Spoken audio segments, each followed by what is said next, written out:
Welcome to Living Hope. With today's teaching, here's the Reverend Richard Brunton. Hello, welcome to the Living Hope program today. Today we find ourselves looking at the crucifixion of Jesus.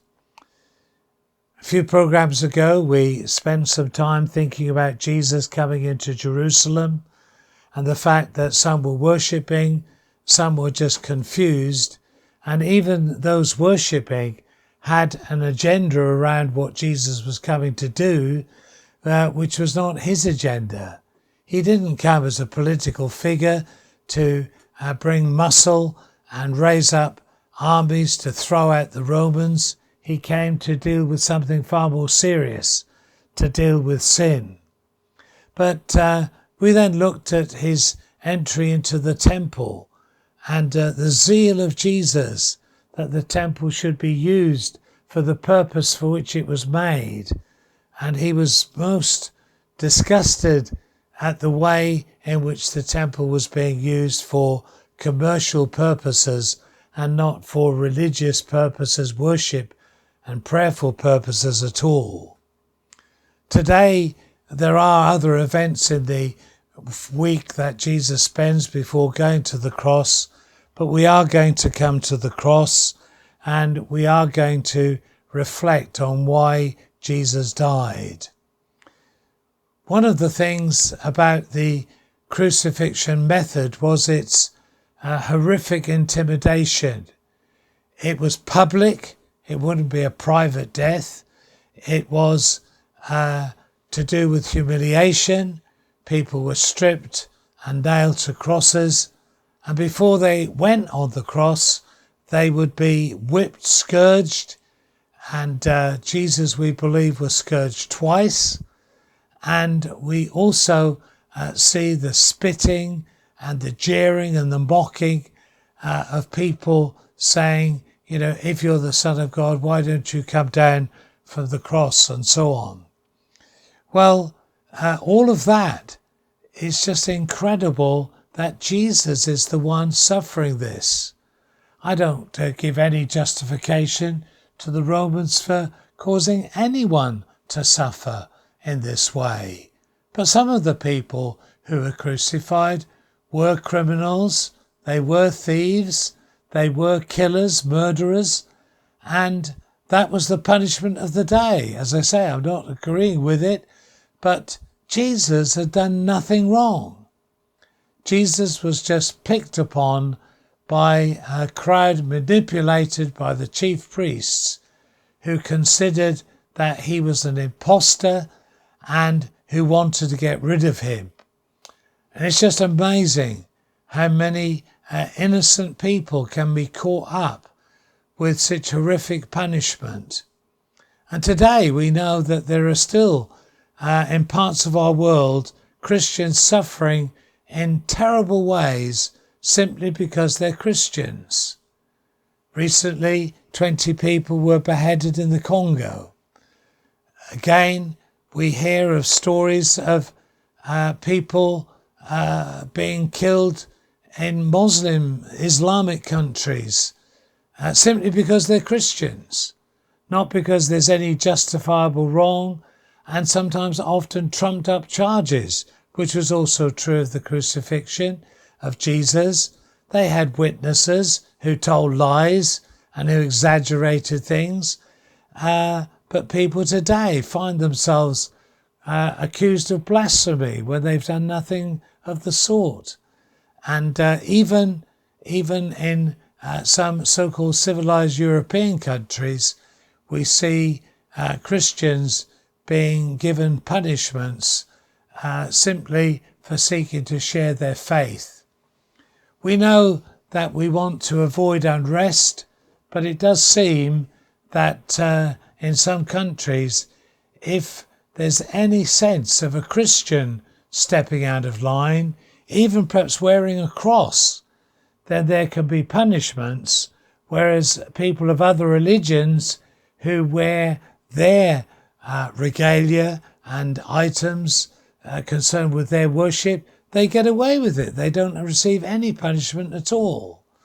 So we can see how tragic it is that the Lord Jesus, beautiful, pure, holy, righteous, full of love, full of compassion, how is it that he is on a cross? Well, if you read the scriptures, we see that Jesus came to die. He knew this was happening. And what is happening indeed is that he has come to put right what Adam got so dreadfully wrong. The first man, Adam, he was placed in the garden. He was given so many privileges. He was given authority. He was given so many opportunities to serve and love the Lord and to enjoy an atmosphere, a garden, a place of serenity and peace and perfection. But when tempted to disobey God, Eve disobeys God and Adam goes along with it. Though he later argues it was the woman's fault, it was just as much his fault because he could have chosen to say no. And this is one of the challenges even today. Christians having the courage to say no when the world is saying it doesn't matter. So why was Jesus crucified? Well, I believe that there are a number of reasons. There's some, if you like, general reasons. We suffer sickness. We suffer illnesses of different kinds. We suffer illnesses that sometimes can take a long time to bring about death, and we suffer rejection, we suffer hatred. So I think one of the things about the crucifixion is that it was such an incredibly powerful way of Jesus saying, I understand. Nailed on a cross, dying for several hours, Jesus fully understands those who linger in great pain. He understands what that's like. False accusation, lies, Jesus understands what that's like. Torture, Jesus understands what that's like. Hatred, blasphemy, cruel beatings, Jesus understands what that's like. And so in the physical sufferings of Jesus, as we read about it in the Gospels, taken, beaten, nailed to the cross, blindfolded on one occasion, beat around the head, and the mockery, tell us who hit you, where they knew that Jesus physically couldn't see, although in fact he would have known every one of the ones who was hitting him. Jesus is identifying with the horrors of the human nature. And all of that bitterness and hatred and all of that anger being poured out, Jesus understands. And he's identifying with sinners. He had done nothing wrong. All of these punishments are vindictive. There's no value attached to them in terms of any truth, that they are totally fabricated, complete set-up, plot and lies. But I think that's one of the things about the physical sufferings of Jesus. He is able to identify with us, and we see lots of suffering. We see bereavement. Well, Jesus understood that. That's why he speaks to Mary and to John from his cross. It's not just a nice idea. It's because Jesus understands that Mary, widowed already because we think Joseph had died, and now Jesus, who would have been the most caring of whatever children were in Mary's family, he understands, and even in his agony and pain, he indicates provision for her in John to become like a son to her. Jesus understands. And I just want to underline that whatever you are facing, whatever you are going through, however difficult, painful that may be, Jesus understands. But we also need to just reflect on the spiritual suffering of Jesus, because this is most important. You see, people watching the events of Jesus being crucified, they could see his pain. They could see the blood coming from the crown of thorns. They could see the marks and the blood coming from the wounds to hands and feet. And later, when Jesus has died, the spear will go in and they will see the impact of that. And there are so many things that you can see. In the temperature, you can see that the thieves on the cross and Jesus himself getting thirsty. All of that is evident.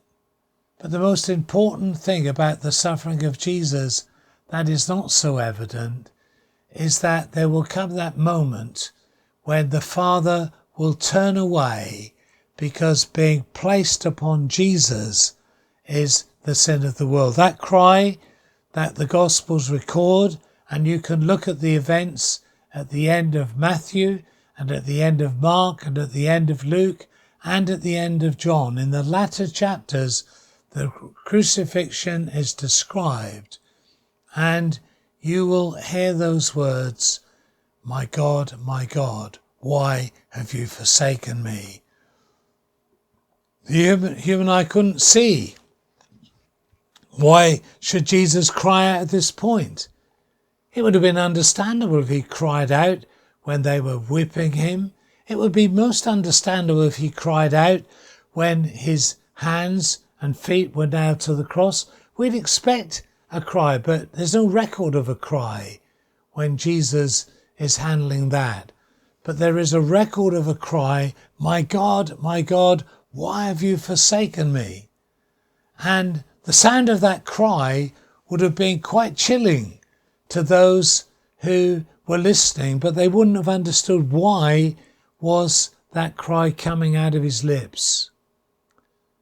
And it's because in that moment, selfishness, pride, greed, immorality, anger, hatred, murder, thieving, all of those things and many more, torture, all of the sins of the world are being placed upon Jesus. It's like an enormous weight is being placed upon his back. And in that moment, he who knew no sin became sin for us. I said that Jesus identifies with us, but the one thing up until the cross that Jesus couldn't identify with was sin, because he knew no sin. Sin was just non-existent for him. Oh, plenty of temptation and plenty of sin around him, but in himself, no sin. It didn't exist. There was no evidence within him of what it meant to be cut off from mighty, almighty Father God. But that's what's happening in this moment. And Jesus is taking the punishment that I deserve and that you deserve.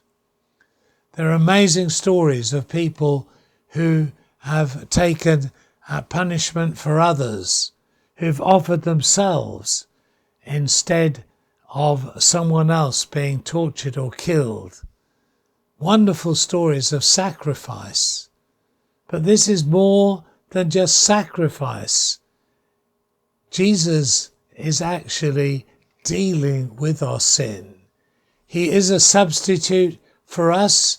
He's taking the punishment we deserve, but more than taking the punishment, he's actually taking the sin. Because you see, the death of Jesus, it does atone before a holy God. It means that God's wrath and righteousness and anger against sin is satisfied. Jesus takes the punishment. And we know that the devil is disarmed because Jesus has paid the price, the ransom price, to deliver us from sin. That's all involved in this cry. But there is this almost impossible to explain. Well, it is Jesus actually becoming sin for us. And I can't explain that, but that is the magnitude of the death of Jesus. And that's why he's not just taking the punishment for our sin, but he's taking our sin himself. I've said it, he's becoming sin. And we'll never understand that. We'll never ever grasp exactly what that meant. But when we see him, we will just be so grateful. We're grateful now with the limited understanding that we have. But to be in heaven and not hell is not a little difference, it's a massive difference.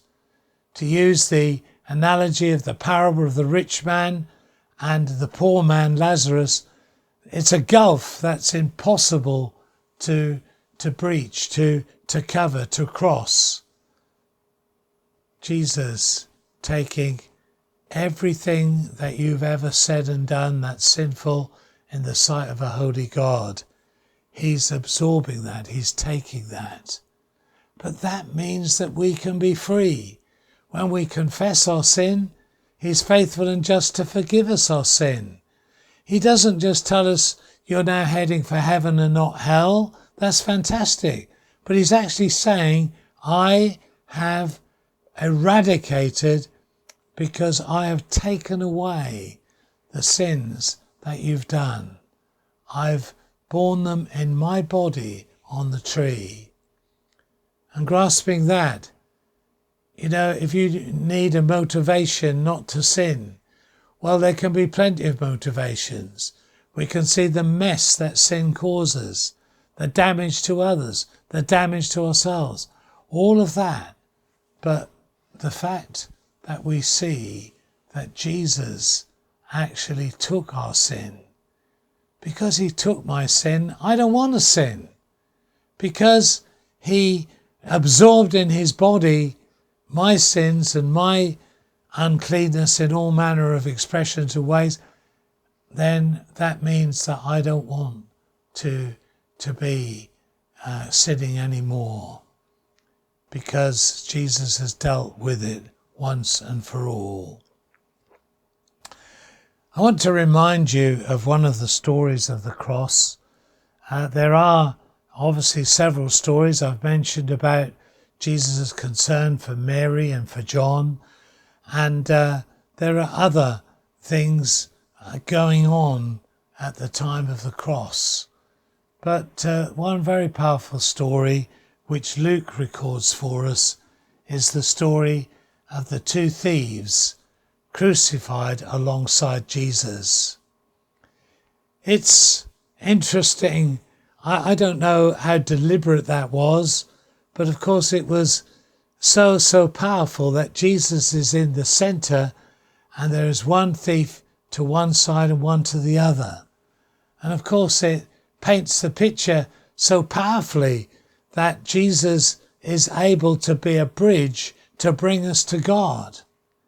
And he offers forgiveness to all. The one on the left, the one on the right, they're both in a place where they could receive forgiveness and absolution for their sins. And they could both be heading for heaven when they die. It wasn't that one was a favourite and the other wasn't. It wasn't like that. It was a matter of their response to Jesus. And we know the response that happens in the early stages of crucifixion is they're both angry, they're both cursing, and they're both cursing Jesus.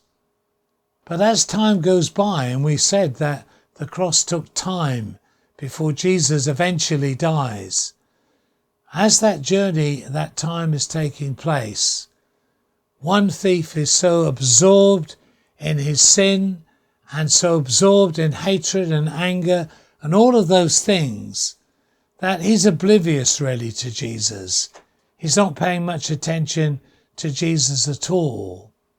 But the thief on the other side, despite his own pain, he's very observant of Jesus. I believe there's lots that he sees that aren't recorded, but because he's there right alongside, he sees how Jesus doesn't swear and curse like they have been.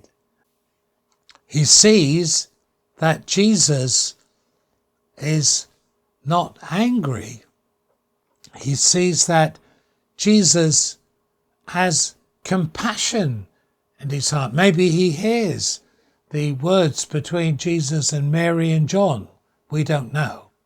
The timing is not absolutely explicit, but he's watching. And as he watches, he forms a conclusion in his mind, which is the conclusion that so many of us have treasured for so long. And he turns, looking across to the other thief, and said, "This man has done nothing wrong. This man is innocent." He says, you and me, we are guilty. We can't actually complain because we are receiving the punishment for our sins. That's how it is. And of course, you can imagine dying on a cross, it would be quite something to be willing to admit that you were guilty. It would be quite obvious to blame everybody but yourself. But this thief is beginning to see, and he's not arguing about the manner as we've spoken, the horror of crucifixion, but in terms of doing wrong and getting punished, he's saying, we're guilty. We're totally guilty. But this man has done nothing wrong. It's incredible, it's lovely how he makes that conclusion. His conclusion in Jesus' suffering. Because in his humanity, Jesus, his body is hurting. He's not having his pain numbed because he's the Son of God. He's feeling the pain in his body of flesh as the other two are. But his reaction and attitude is so different. No anger, no bitterness, no crying for vengeance, but accepting. Father, forgive them. They don't know what they're doing. Again, I wonder if both the thieves heard that. And there are so many things, and the thief on one side concludes, you've done nothing wrong. Lord, remember me when you come into your kingdom. He calls Jesus Lord. That's important. He acknowledges not that Jesus is a good man. Lord, Lord, remember me. Somehow, in those moments of crucifixion and dying, he has this revelation, this understanding that Jesus is the Lord. He is the Christ.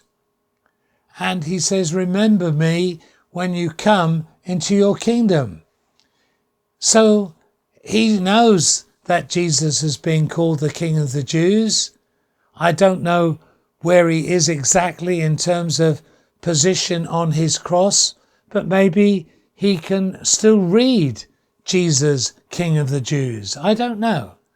But in his heart, there is this sense, you are Lord, you are a king, and you are coming into your kingdom. It's amazing. He hadn't gone to any theological lectures. He had no concept that we can develop today through study of what was going on. But in his heart, he just has this sense, Jesus, You are Lord, and you're coming into a kingdom. Lord, remember me when you come into your kingdom. And what he's saying is, I want to be with you. I want to be one of those acknowledging you, praising you, worshipping you, living for you. Please, would you allow that to happen? And again, it's just such an incredible sense of Jesus coming into a kingdom. In other words, in perhaps a primitive theological understanding, but somehow he's saying, you are coming to a kingdom, you are coming through death. Amazing. This man who would have had little, if any, understanding that we have today of why Jesus came and why he died. And yet he has this sense, you're going to come into a kingdom, which means you are not going to stay dead, you're going to come alive. And I finish with those precious words of Jesus when he turns to the thief and says, today you'll be with me in paradise. This very day, you won't have to wait for centuries. This very day, you will share in my kingdom. That's why Jesus died. That's something of how he died. And I wonder if in your heart you can say, Jesus, please remember me. I acknowledge who you are. Take away my sin. Come into my life. God bless you.